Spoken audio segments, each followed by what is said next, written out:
আত্মঘাতী বিস্ফোরণে রক্তাক্ত পাকিস্তানের খাইবার পাখতুনখোয়া প্রদেশের সোয়াত জেলা। রবিবার বিকেলে সোয়াতের কাবাল থানার কাছে বিস্ফোরণ। আত্মঘাতী বিস্ফোরণে অন্তত 14 জনের মৃত্যু হয়েছে, জখম 18 জন। ঘটনায় নতুন করে উত্তেজনা ছড়িয়ে পড়েছে পাকিস্তানের সীমান্ত প্রদেশে।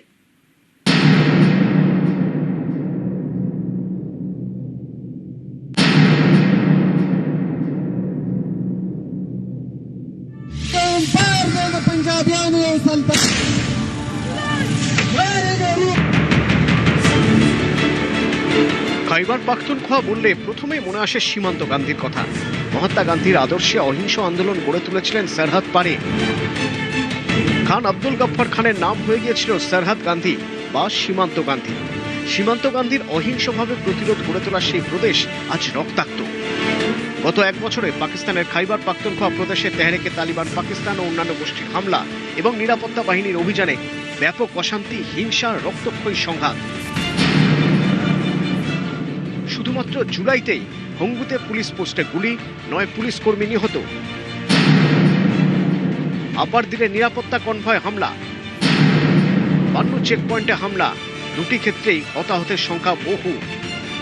প্রতিটি হামলার ক্ষেত্রেই আঙুল উঠেছে তেহরিকে তালিবান পাকিস্তানের দিকে। টিটিপি খাইবার পাখতুনখোয়ায় পাক প্রশাসনের সবচেয়ে মাথা ব্যথার কারণ। তেহরিকে তালিবান পাকিস্তান 2007 সাল থেকে পাকিস্তান সেনার উপরে হামলা চালিয়ে আসছে। পাকিস্তানের শাসন ব্যবস্থা ও বিচার বিভাগে অনাস্থা দেখিয়ে আসছে। উপজাতীয় অঞ্চলের স্বায়ত্ত শাসন ফিরিয়ে আনার দাবি জানাচ্ছে। নিরাপত্তা বাহিনী প্রত্যাহারের দাবি এবং বন্দি মুক্তি ও সামরিক অভিযান বন্ধের দাবি জানিয়ে আসছে। টিটিপির চোরাগোপ্তা হামলা ও আত্মঘাতী বিস্ফোরণে মাঝে মধ্যেই অশান্ত খাইবার পাখতুনখোয়া। রবিবার বিকেলে সোয়াতের কাবাল থানার কাছে বিস্ফোরণ হয়। রবিবার কাবাল থানার কাছে সন্ত্রাসবাদের বিরুদ্ধে প্রতিবাদ কর্মসূচি চলছিল, তখনই এই বিস্ফোরণ। 14 জন নিহত হন এবং আহত অনেক। বিস্ফোরণে এলাকায় নতুন করে আতঙ্ক ছড়িয়ে পড়ে। এই হামলার আগে রবিবারই পেশাওয়ার সংলগ্ন একটি টোল প্লাজার কাছে আইইডি বিস্ফোরণ হয়, তাতে 2 পুলিশ কর্মী নিহত হন। আন্তর্জাতিক বিশেষজ্ঞদের অনেকে মনে করেন বালুচিস্তানের যা পরিস্থিতি তাতে তা ধীরে ধীরে পাকিস্তানের নিয়ন্ত্রণের বাইরে চলে যাচ্ছে। এবার খাইবার পাখতুনখোয়া থেকেও নিয়ন্ত্রণ হারাচ্ছে পাকিস্তান। নিউজ 18 বাংলা।